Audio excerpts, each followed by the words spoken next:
Hello everybody. Next up we play host to Southampton. Kick-off is at 2 p.m. on Sunday, with engineering works out in the Ingatstone area if that's your journey. I think the match is on Sky or one of those space television things. Southampton then. It's been a messy season for them so far. Ralph Hasenhüttl was given the bullet in November, presumably heading back to his previous role in Baywatch. He was replaced by Luton Town's Nathan Jones, who lasted a full 3 months and 2 days before the phrase, "What on earth were we thinking?" happened across the owners' collective minds. It was a pricey error for the board. In addition to having most of Jones' contract to pay up, they also had to shell out £4 million to wrest him from Luton in the first place. Ruben Selles, who had taken charge of one match before Jones arrived, was reappointed and now has charge until the end of the season. Jones, meanwhile, has gone back to being sung about by the Supremes. Selles cemented his place for the next few months by virtue of a surprise 1-0 win over Chelsea, who were going through a bit of a spell at Stamford Bridge at the time. They also managed to get a surprising point against Manchester United and an hilarious, if unwanted in these parts, 3-3 draw against Tottenham, which led to Conte's final meltdown and departure. All of that means they're currently bottom, sitting 1 point behind us, though we do have 2 games in hand, which makes this a useful one to be winning this week on a number of different levels. Southampton had a busy transfer window, whilst under the stewardship of Jones, with 5 new players arriving, according to Daisy. The first to arrive was Croatian midfielder or striker Mislav Orsic, whose undisclosed fee is said to be in the region of about £8 million. He arrived from Dinamo Zagreb, for whom he was the all-time top scorer in European competition. He was part of the Croatian squad who finished third in last year's World Cup, and he has something like 30 caps for the tablecloth-bedecked national side. Argentina was the next port of call for the Southampton scouting team, where they picked up midfielder Carlos Alcaraz from Racing Club for a reported £12 million. He scored 2 in 8 Premier League appearances since his arrival. He's uncapped at present, so the work permit conversations must have been a bit persuasive. No such issues for the next signing, which arrived in the form of Luton Town right back James Bree. The fee was minuscule by modern-day standards, about £750,000 being enough to secure the player's services. However much involvement Jones may have had with the other 4 deals that took place this winter, Bree's arrival was definitely down to him as part of a raid on his old club. Must be a bit disconcerting for a player to arrive and see the bloke who's just signed him disappear before he'd had the time to check in at reception. Next arrival was Nigerian international striker Paul Onuachu, who commanded a fee of just under £16 million, arriving from Genk. If that name sounds familiar, we've encountered him before in last season's Thursday Night League. He's the holder of the Nigerian record for the fastest goal scored for the national side, which came after 10 seconds of a friendly against Egypt. I expect that the VAR check still took 10 minutes.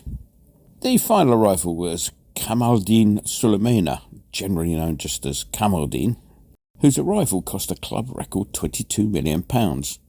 The Ghanaian winger arrived on a 4.5-year deal from French outfit Rennes, and he's amassed 17 international caps for Ghana. His club career in his homeland commenced with a club rejoicing in the name of Right to Dream.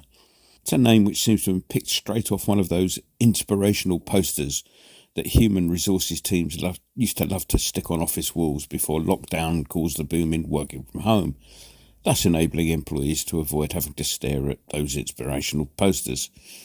The international break gave them 2 fresh injury concerns. Scottish striker Che Adams picked up a calf injury in Scotland's first international of the break, which caused him to miss the surprise win over Spain. Meanwhile, Mo Salisu also picked up an unspecified knock, and both are rated as 50-50. Let's move on, shall we, to the wild and wacky world of association football. It's seen much activity on the financial disciplinary front of late. Everton have been called up before the beak for apparently having breached the financial rules, despite agreeing a secret plan with the Premier League to keep them out of trouble. That could be interesting come the end of the season. Sheffield United, who themselves are under a transfer embargo for their check is in the post attitude to the payment of transfer fees, are understood to have put their legal team on alert lest they can find someone as stupid as Lord Griffiths once more. Meanwhile, over in Haringey, the gift that keeps on giving has kept on giving.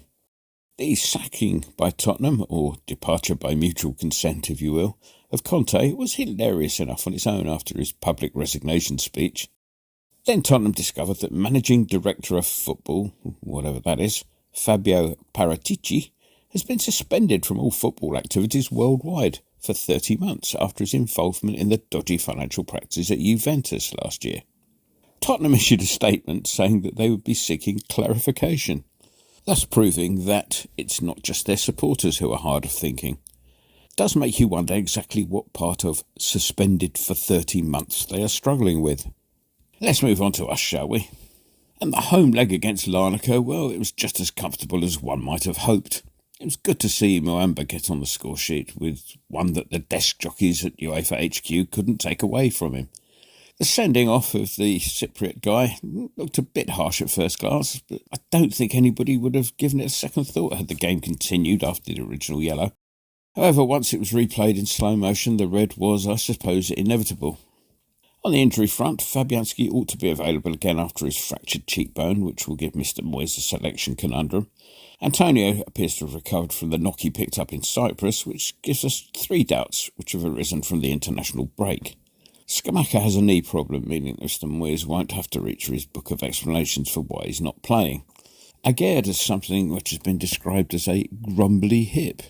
He should try working with Daisy on a hard day. Emerson, in the meantime, has been suffering from some unspecified illness. Hopefully the extra day will have improved the chances of all 3 making an appearance. Well, it's prediction time, and the phrase must win is, well, very overused. But with a tough run coming up, we need to be picking up points where they're at their most pick-upable. That's a word, isn't it? Conventional wisdom says that to keep matters in our own hands, we'll probably need 4 or 5 wins between now and the end of the term. If that's to be the case, then I'm going to take this one to be the first of them. So with that in mind, I'm going to go for a home win and place the £2.50 that was going to be spent on a dictionary to enable the Tottenham board to look up the word suspended on a wager that we will prevail by a way of a 3-1 victory. Over to you, Mr. Winston. Enjoy the game.